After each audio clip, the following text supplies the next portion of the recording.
Hey, everybody. Welcome to Big Blend Radio's Garden Gossip Show with Nancy and Lisa. Today's episode is all about a new book, and it's all about growing houseplants and happiness. It's called Hi, Cacti, and it's by Sabina Palermo. And we're thrilled to have Sabina zoom in all the way from Brighton, UK in England. Nancy, you and I have been to Brighton before. Yes, we have. Yeah. Well, we lived in England for about 2 years. Yeah. And in Preston. in Preston and in another Southport. Yes, Southport too. Yeah. But this book is out on September 7th, 2021. Yeah. And you can go to the website highcacti.com, and that's HICACTI, highcacti.com. But Sabina is joining us from Brighton. And what's so cool, a lot of you know we travel full time. And if you're hearing footsteps behind me, that is a cat running around, decided to go spin around the house that we're in. We travel full time across the country. And part of that is we hang out with dogs and cats as we travel. And so you may hear a cat, you may hear a dog or two. But Sabina, we're in Austin today. And I believe that's your hometown. Oh, that's so nice. Yes. Isn't it cool? I feel like I'm totally connected to home now. That's lovely. Isn't that really jealous? It's awesome. Austin is awesome, and it is keeping itself weird. It's doing a good job. I'm so glad to hear it. When I left it 15 years ago, I was so scared that everything was going to just get too corporate. I'm glad to hear it's still funky and weird, which is how we like it. It's funky. It's funky. A lot of new construction, so a lot of people moving here. A lot of people. So that means they all need to get houseplants so they can stay happy. And there's a lot of musicians here. Yeah, it's a really arty city. Yeah, right. I mean, it's renowned for the music scene, so I'm glad to still hear that's going. Yeah, the music's going. I think the night we drove in was late at night. It's around 10, 11 at night. We drove through the actual downtown, right next to the Capitol building, and there was like this huge musician's bus, and I'm like, dude, who's in the bus? I want on the bus. Pull over. Now, if you are a musician traveling in a bus, can you have a houseplant? A bus plant? I would say so. It's really funny because we actually have in my shop that I have here in Brighton, we have these little like pots that have magnets on the back. And anytime we have people who are like on tour or van life or really keen campers, I find that they end up buying these little pots to somehow magnetize to somewhere inside their vehicle to have a little cactus or a succulent. But yeah, you do have to think about it, because obviously it's a lot of the time going to be quite hot in most vans. Yeah, especially in the States. Especially in places like Austin. So I would say probably wouldn't recommend it in the summertime in places like that, but you can find plants that would kind of like suit van life. Very cool. Very cool. Well, we like van life. Yes. We don't have a van, but no, a plant is good in air plants, but we do have things hanging around in the car that's keep things interesting. Maybe we come from Austin. I don't know. But now, Austin, is that kind of where your inspiration for cactus and succulents comes from, being out in the Southwest? You know, it's funny because like a lot of people, when you're surrounded by that kind of terrain, you don't really appreciate it. So I spent most of my life in Austin. And, you know, when you're in places like that, like cacti and succulents, they literally can grow in your garden. And so I don't actually feel like I ever really appreciated it. So the irony is I got more into it once I was living in England for quite a long time, just because I think that separation made cactus and succulents specifically start to really stand out more to me. And then ironically, I got my whole inspiration for starting my business when I was in Copenhagen, which seems completely random, but it was the only time I'd ever seen like a cactus shop that was all they did. And I remember when I stumbled across the shop, because it had been so many years later from my time in Austin, I walked in and I was like, this is so awesome. This is so amazing. And it reminded me of nurseries that I used to go to, of course, with my parents when I was a kid in Texas. And it was kind of this funny thing where I had this moment where I was like, actually, I did really enjoy walking around these nurseries when I was a kid with my parents. Like sometimes things like that can be quite boring, but as I got older, I would get a coffee and I'd walk around these nurseries just to sometimes relax and have a bit of downtime in between classes and things. And it just was that weird time where it took me being in Copenhagen probably about 20 years later in a cactus shop to suddenly be like, actually, this is something that I think I'd like to maybe like pursue and bring back into my life in some way. Cool. Well, it's like nice. having your own botanical garden. And we can do it in our own house. And now you do not sound like you come from Austin. I have to tell you, No, you've you lost that don't. accent. You've got the blended accent. It's got the blended accent. Yeah, I had that when we So- left South Africa. I've changed accents throughout my life. So this is, Yeah. by the time we're done, I'll have a South African Afrikaans accent. Why not? So I'll just add a little Dutch and I'll go British at the same time, just to honor, all your travels. I love it. But yeah, it's interesting about having those flowers and those plants. I feel like people need it in their homes, and we house it. So we're seeing every kind of garden or lack of garden awesome. and homes. And some people, it's all the sorry people, but there's fake plants going on. And I'm going, they're having fake succulent and fake cactus. So for those who are watching this interview, and Nancy does look like the Statue of Liberty with I know. Cool? Isn't that the zebra? Isn't that a zebra one that Nancy's got behind her head? Well, I've got it too. Up there? Yeah, it looks like aloe. Yeah, it looks like a type of aloe. Yeah. Really So cute. why to have fake aloe or fake succulents, and then people are like, no, I don't have a green thumb. I'm too scared. I'm going, these are the easiest plants, aren't they? Yeah, I mean, this is it. I kind of understand sometimes when people have fake plants, but the only way I really understand is if it's in a room with no windows. That I'm like, okay, if you want to kind of give a bit of a softening with plants, but there's no windows, fair enough. But I totally agree with you. You don't really get any of the good benefits that plants bring a space if they're fake. You're just Yeah. They collect more dust somehow. They do. I don't understand Because why. they don't breathe. Exactly. Yeah, maybe that's it. But they do collect more dust. But I will say this. I am guilty of watering fake plants sometimes because the fake plants really do look so real, some of them.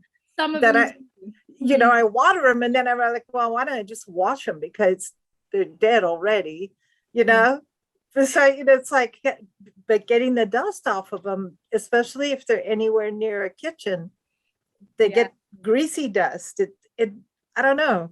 I find them more dust catchers than something to make a room look good.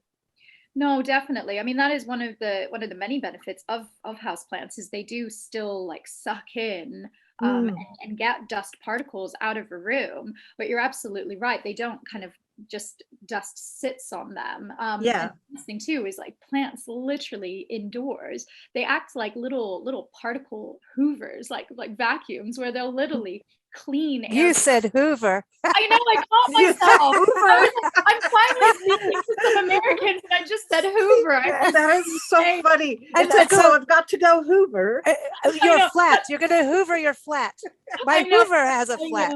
I just made sure as soon as I said it, I was like, say vacuum tubes and they know what you're talking about. Yeah, okay. So Hoover, well, we've got an audience in England too, but so Hoover, so they're like filters. It's like your natural filtration system. Absolutely. Right. And of course we, as we know, but we're so detached from the benefits sometimes that we forget. Like plants release oxygen as well. So when we spend most of our time indoors, having those indoor plants, as well as obviously having ideally some lovely plants in our gardens to also like help the planet.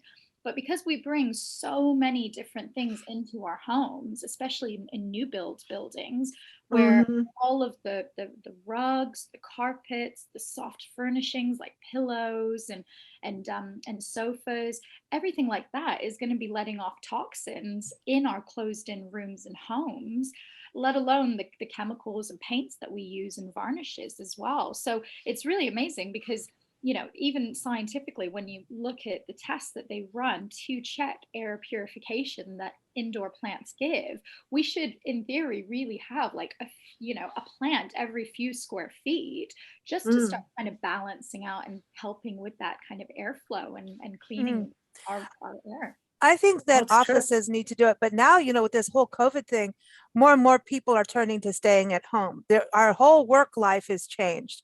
Yeah. And I think the more you're home, the more you want those plants. But even if it's a corporate office, even restaurants, I'd like to see actual plants at the table versus cut, you know what I mean? Or again, the fake. We don't want, okay, out with the fake, everyone.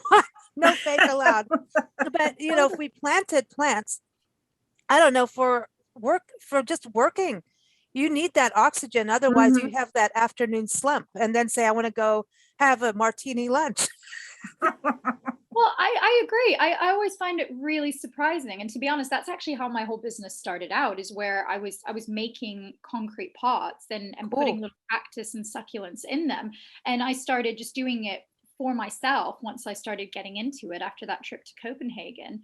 And then I had friends who had restaurants and cafes around town, and they would see them and they were like, oh, these would be great for little, you know, the cafe tables. And because lots of these places, they used to have cut flowers that they would pay loads of money for and have to change out, of course, once to twice a week.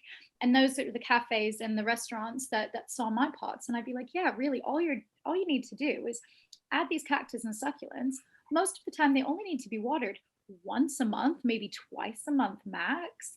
And then, you know, they kind of just do their thing and survive and thrive. And it's so depressing, I think, anytime I walk into a restaurant or an office, and if you see a lovely looking space and then you sit down at the table and then you realize that's a fake plant, like when you're really up close to it, even if it's a good fake plant, it becomes very clearly obvious. And I always find it just a bit depressing. I'm like, oh, you just had to add like a plastic plant to the setting and thinking that's going to make it feel kind of ambient. And I think it's always a bit disappointing. You know, it's interesting. We were just in a place where they had, we call them naughty little boy plants. You know what I'm talking about. It's Anthuriums. Okay, sorry.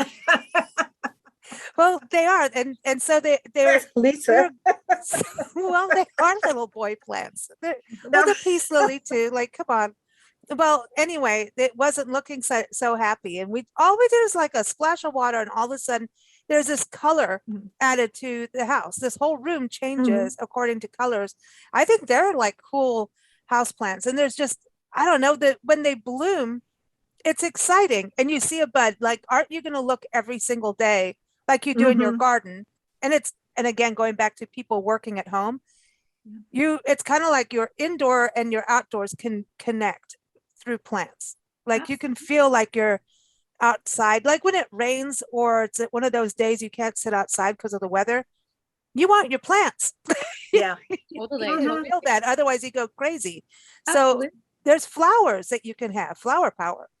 Absolutely. And exactly. I think having potted flowers, it's just so much more sustainable. I mean, you know, the floristry industry has recently, I think a lot of people are starting to think about that, where they're like, actually, when we think about all the different things that we're trying to be a bit more economical about, cut flowers, you know, they're just one of those things where they're so incredibly perishable. So I actually, in my shop, I've started moving towards only stocking dried flowers, because then for people who are still enjoying having, you know, the kind of daintiness of flowers, but they still want something like that can look like a bouquet, dried flowers are a great option. But I always have anthuriums. I usually get some really kind of bold colors because my brand's quite OTT and colorful, kind of like Austin, definitely the inspiration.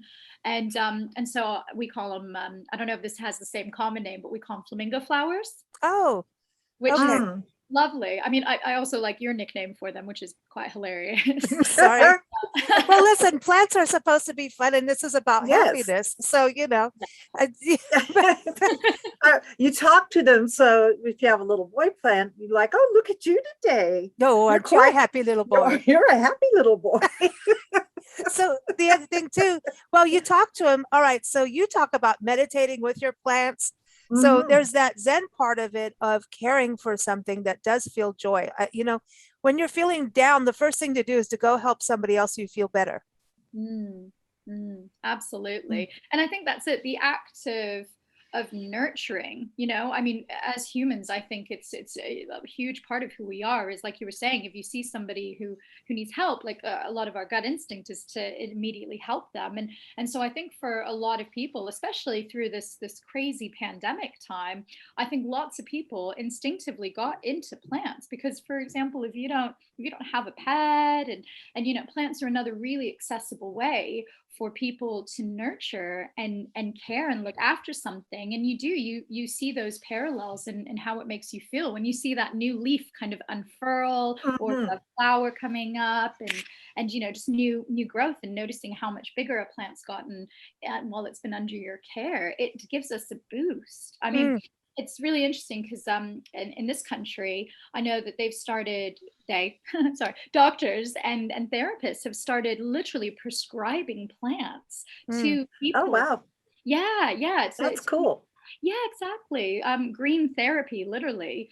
And they're starting to recommend it for so many different things, whether it's people who are trying to get over addiction, people who are depressed, feeling a lot of stress and anxiety. It's so calming for us to interact with nature. And because lots of people do live in cities and don't necessarily have gardens of their own, we've kind of been seeing more of an increase in how gardening is so good for our well-being, even with elderly people, for loneliness, but even things that are more severe like dementia and other illnesses. But being able to bring the outdoors in and having that in our homes and offices, like you were talking about, there's so many benefits to that, and it completely makes sense. We've always been connected to nature, like our ancestors, the indigenous. We've always used and utilized plants in our entire existence, but it's obviously we live in such a digital world now. But I think it just makes complete sense that when we do handle plants, utilize plants, and even just touching them, it calms us. And I think it calms us for a reason, because we're so we're all uptight, man. Things are just stressful. And it's a stressful time. And plants are medicine. I mean, that's our first, go-to for medicine. And apparently now it comes in pills, and injections, the jab, but plants are the first, root of medicine for us. And even in their just beauty form, without doing anything, for those who have never grown a plant or raised a plant or nurtured a plant, it is scary. And I was saying that at the beginning about the fake plants. A lot of times it's because people are busy or travel a lot. And, there's house sitters. Go to trusted house sitters, everybody. I'm telling you, we are all good at taking care of plants and we dig it. It's just, you've got to all really know about what plant to put where, right? It's about sunshine and then food and water. We got to feed. You've got a whole bar going on for your plants in the book.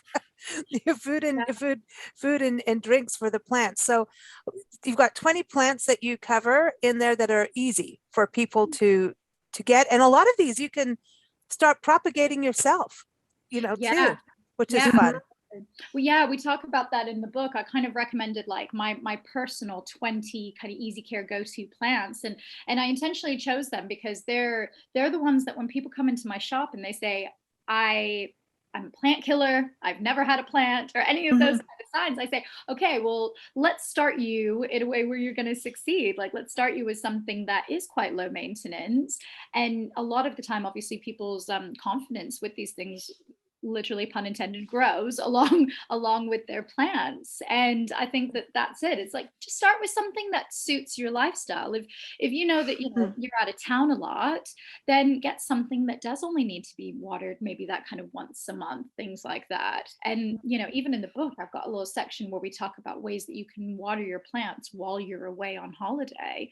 But if other people, if they kind of overlove their plants, get plants that are thirsty. And that's something I talk about in the book. Just kind of try and select plants that do suit your lifestyle, and just mainly looking at the lighting, like you mentioned.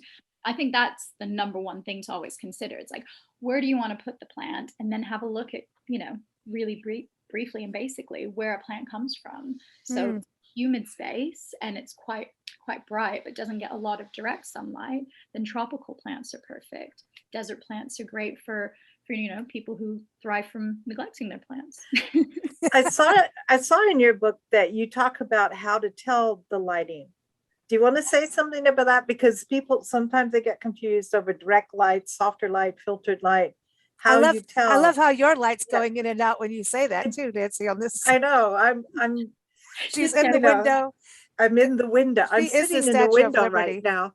I am sitting in a window right now with the dog at my feet who I'm scratching with my toes. To make sure there's no barking. A make lovely sure- existence. Yeah. Surrounded by a panel of plants behind you. I mean, it's basically. That's right. Actually, there is. There's a whole bamboo forest on behind her. Ah, Yes. Yes. So yeah, yeah. No, talk looking about at the lighting. Yeah, looking at the lighting, there's a few different ways that you can do it. You can either choose plants that suit the exact lighting that you do have. I mean, I've got a whole section on low light plants. A lot of the time, it's either going to be plants that need things like can deal with the lower light, or plants that can take the high light.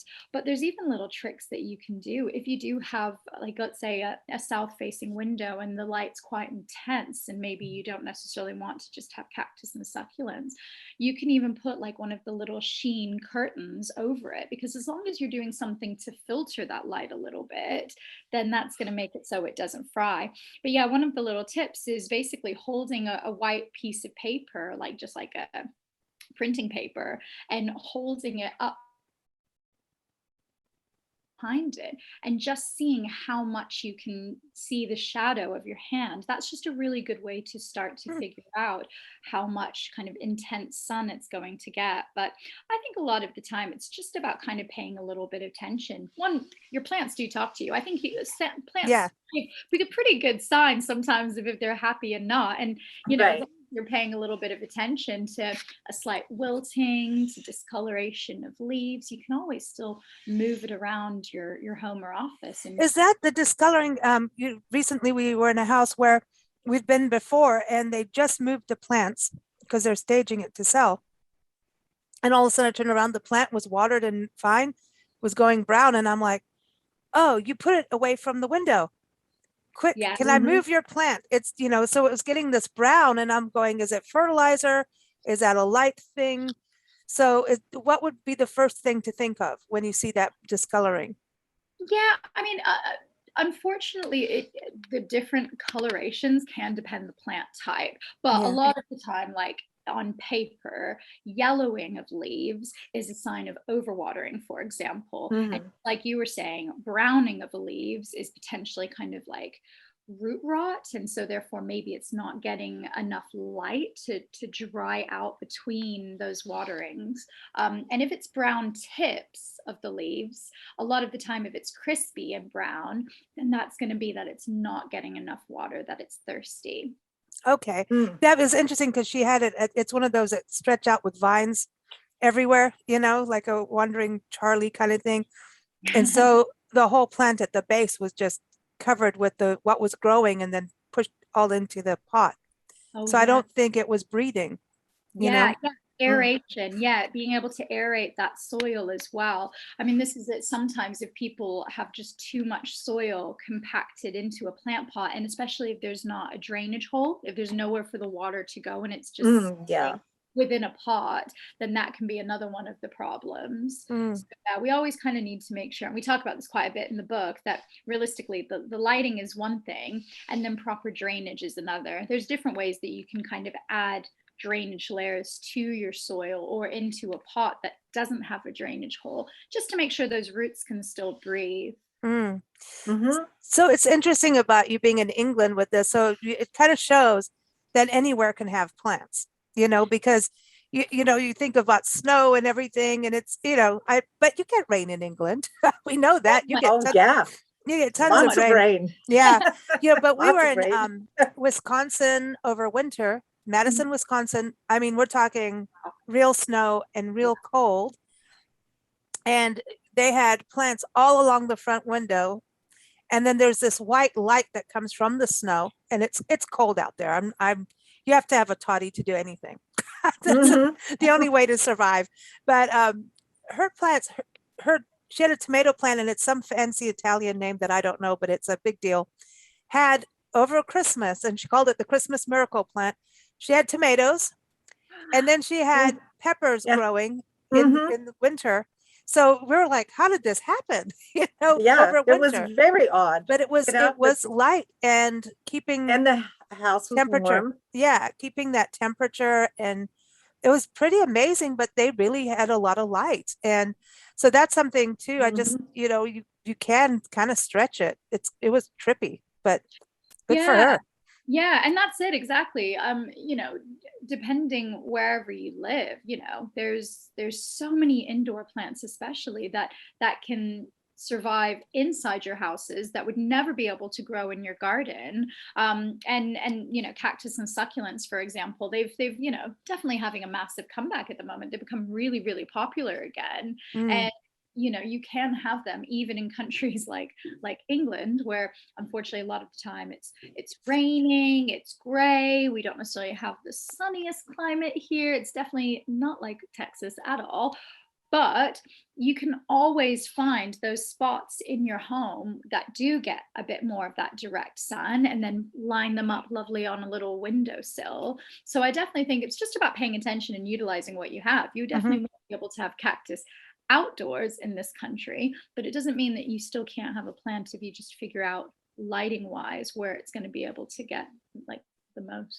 You know what I like is that one plant in there, and I can't remember it, but it's hanging over with like it's like a jade plant with a little. But oh, I love jade. Jade is the easiest, I think. Yeah. Jade is beautiful and it's got such beautiful color. But there's one where it's all hanging over, like a little cascading little waterfall. Oh, that one I think is the string of pearls. That's it. That's it. The string of Yes. pearls.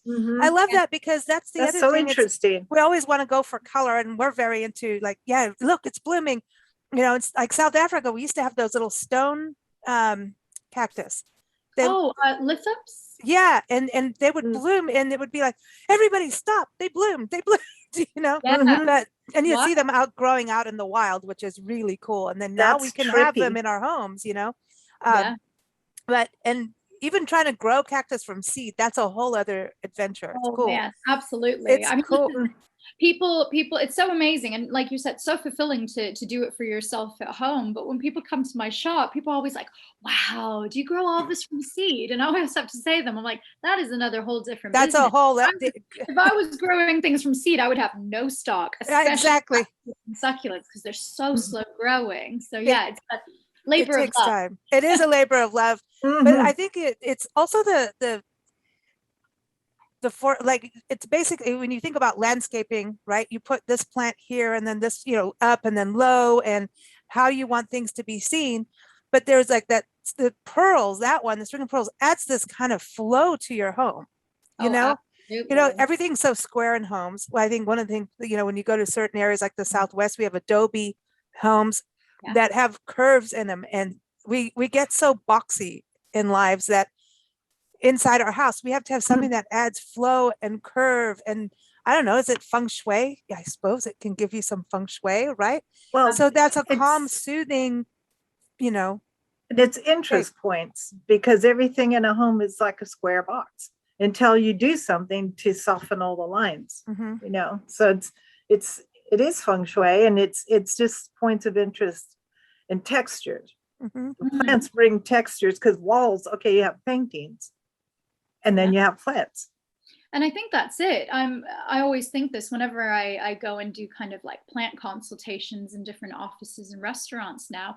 When you walk into these spaces, everything a lot of the time with modern architecture and modern design, we're going back to a lot of like design at the moment that's quite minimal. And then you go into these rooms and these spaces, and until you kind of add those plants, it literally is like breath of fresh air, because everything is exactly like you're saying, the kind of these lines and these boxes, and then greenery and plants and flowers, so to speak, as well.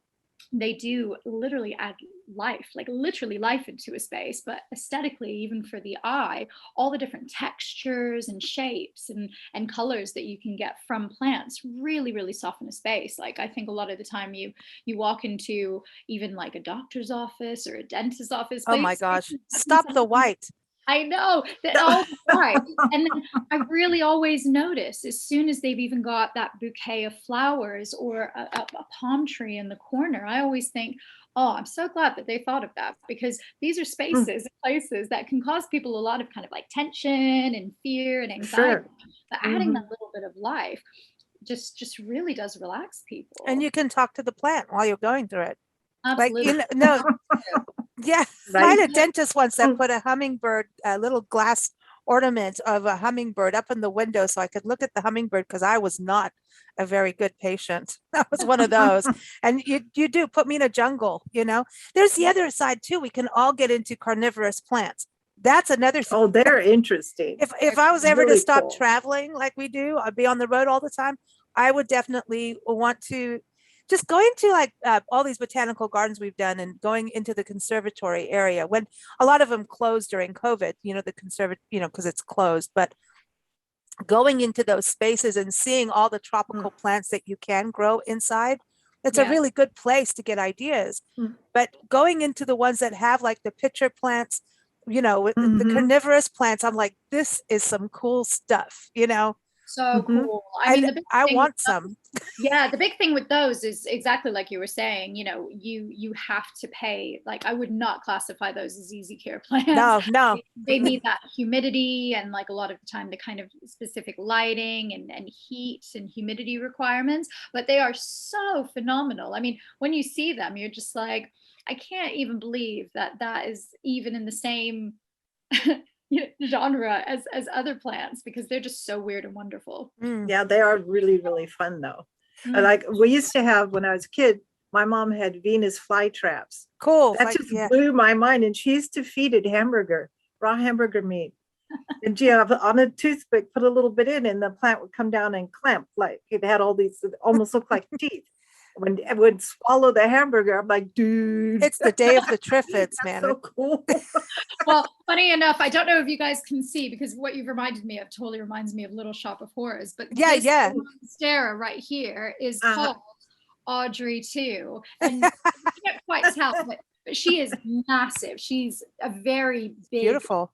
plant, so she's my baby. But yeah, Oh. talking about that, I was like, that's totally Little Shop of Horrors. Anytime you see carnivorous plants, I'm always like, oh my gosh, it's That's Audrey. the day of the triffids. cool.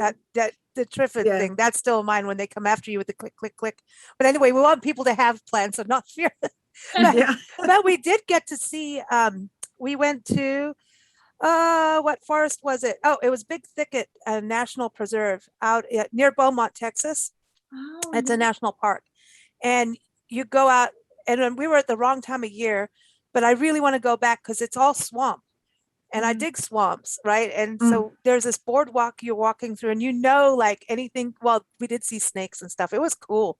There's Yeah. gators, and you know, Yeah. but there's this whole patch which is nothing but a field of pitcher plants. Just seriously like, and It's the they coolest look like thing. they're singing together. The way, like, even when they were dried up, Mm-hmm. they were like you were saying about dry plants. Dry plants are so interesting, you know.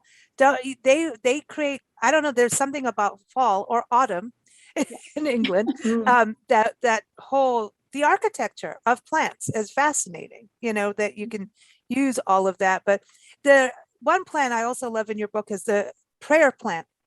Yeah. Those are neat. Mm. They're the ones who roll their leaves like in a Yeah. little tube.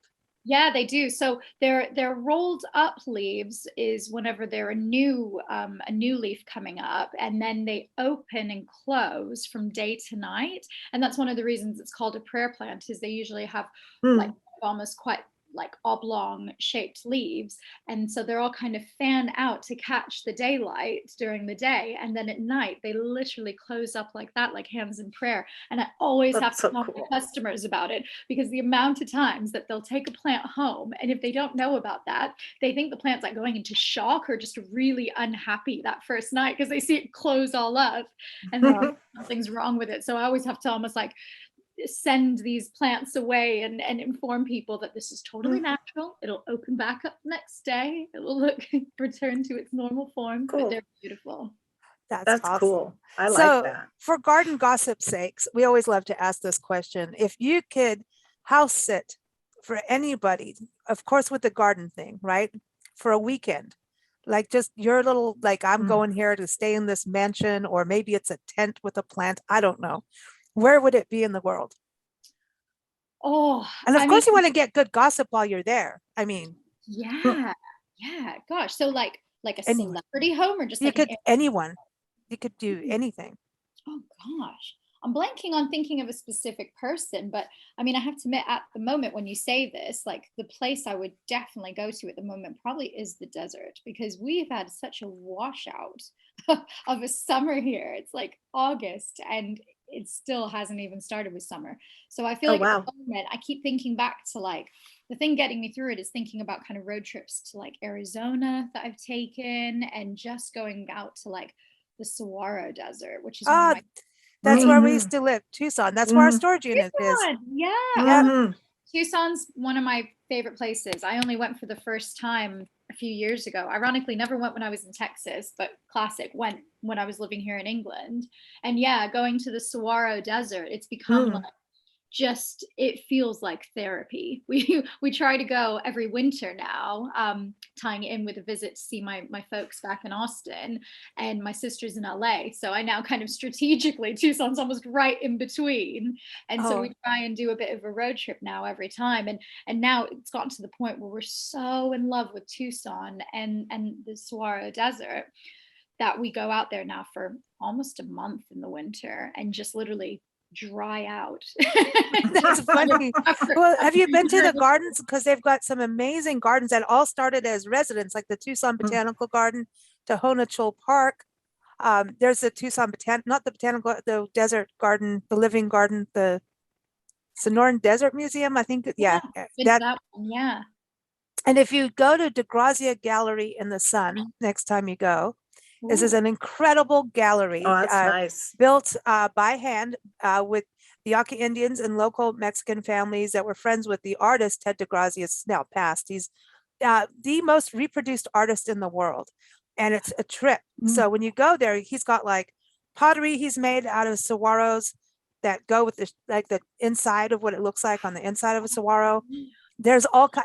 Anyway, it is an entire It's trip. very But unique. the center of it, like he's built this whole adobe, the floor of the gallery, one part of it, it's all adobe. So it's got those rounded edges and it's super cool. But the floor, he cut cholla cactus. So it's cholla cactus rings. And, you know, you can see the cholla cactus. I don't know how he did it all and glued it there, but it's a trip. But this courtyard is this massive cactus garden.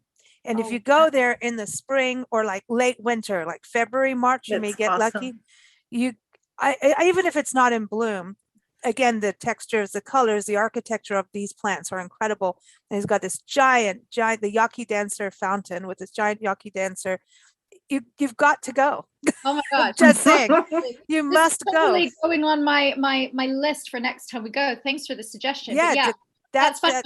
I had no idea that you guys had a connection to Tucson, but Tucson is one of the other places that really, really inspired my business and Oh, wow. my love for it. Like I said, the irony, of course, as much as on paper I can say, yeah, my time in Austin inspired it. Like I said, it actually took years and years of not being surrounded by it to then go to places like Tucson. And you know, as much as we get lots of cactus in Texas as well, you can't compare it to the absolutely mind-blowing size of saguaro cactus and the desert. Yeah.